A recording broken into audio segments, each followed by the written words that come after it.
I moved to Millbrook hoping for quiet. After years in the city, the idea of a place where everyone knew your name seemed almost quaint. The real estate agent had smiled when she handed me the keys to the cottage on Elm Street, warning me that small towns took time to warm up to outsiders. I figured I had nothing but time. The first few weeks were pretty peaceful. My neighbors waved from their porches. The mailman knew my coffee order before I'd even introduced myself, and the grocery store clerk always asked about my day with genuine interest. It felt like stepping into a Norman Rockwell painting, until I started noticing the sounds. It began on a Tuesday night in October. I was reading in bed when I heard it, a low humming, almost like singing, drifting up through the floorboards. At first, I assumed it was the old pipes settling, or perhaps a radio left on somewhere in the house.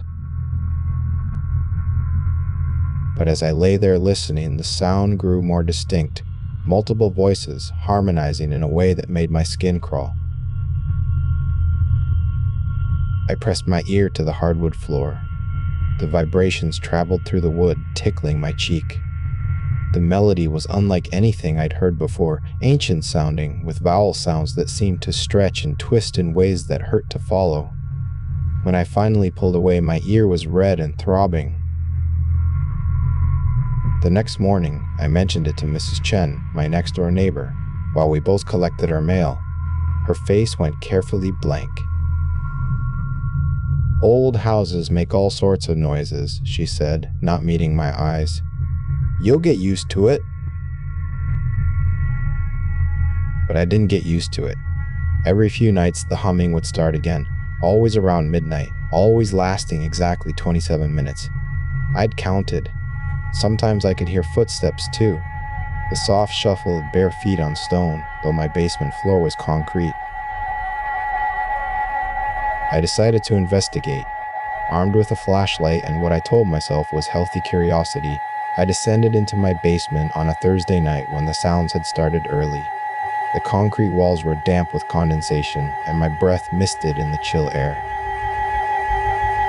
As I swept my flashlight beam across the floor, I noticed something I'd missed during my initial house tour: a seam in the concrete near the far wall, almost perfectly hidden unless you knew to look for it.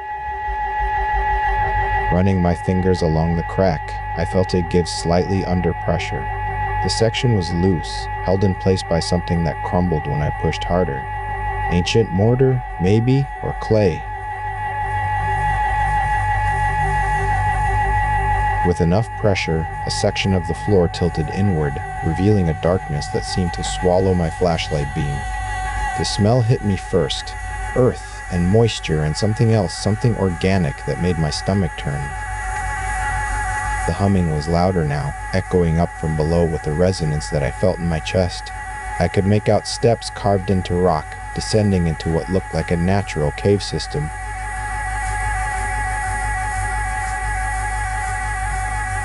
Every rational part of my brain screamed at me to replace the concrete and pretend I'd never found this. Instead, I found myself climbing down. The steps were worn smooth by countless feet over what must have been decades, maybe longer. My sneakers slipped on the damp stone, forcing me to grip the rough walls for balance. The rock was cold and slightly oily to the touch, leaving a residue on my palms that I couldn't wipe clean. The tunnel opened into a vast underground chamber, and what I saw there will haunt me until the day I die. Dozens of people from my quiet little neighborhood stood in concentric circles around a pit carved into the living rock. They were naked, their skin painted with symbols that seemed to shift in the flickering light of torches mounted on the walls.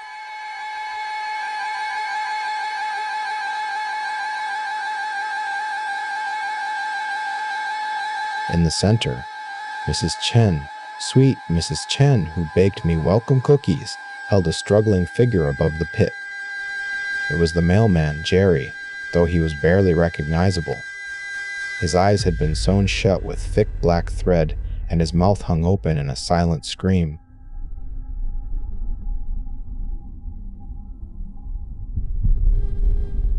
The humming grew louder, and I realized every person in that chamber was producing the sound.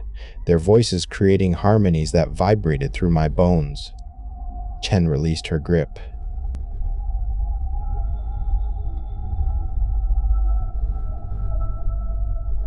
Jerry fell into the pit with a wet sound that made me gag. The humming stopped instantly, replaced by a different noise, a sliding, scraping sound from deep within the earth, as if something massive was moving far below.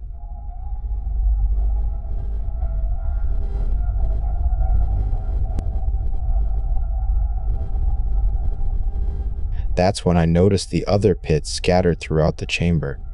Dozens of them, each one dark and seemingly bottomless. How many people had disappeared in this town over the years? How many visitors came here looking for quiet and found something way worse instead? I backed toward the tunnel, but my foot dislodged a piece of loose stone. The clatter echoed through the chamber like a gunshot. Every head turned toward me. They didn't speak.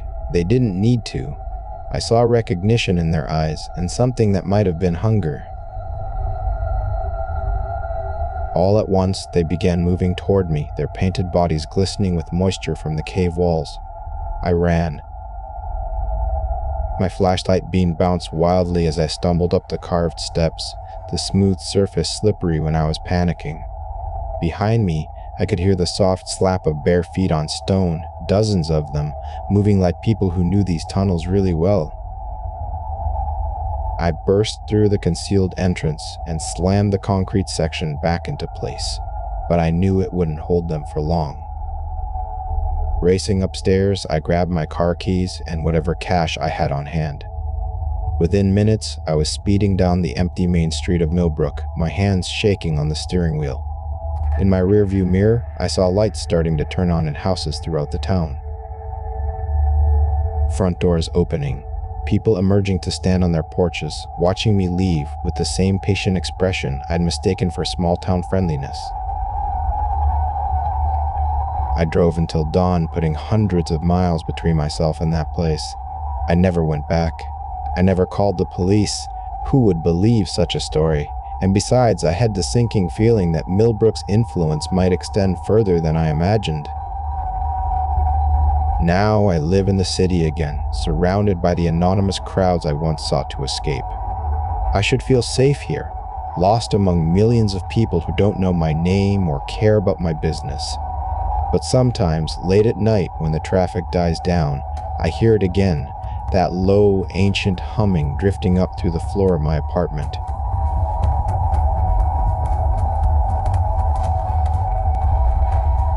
And I remember Mrs. Chen's words about getting used to the sounds old houses make. I'm starting to think there's nowhere far enough to run.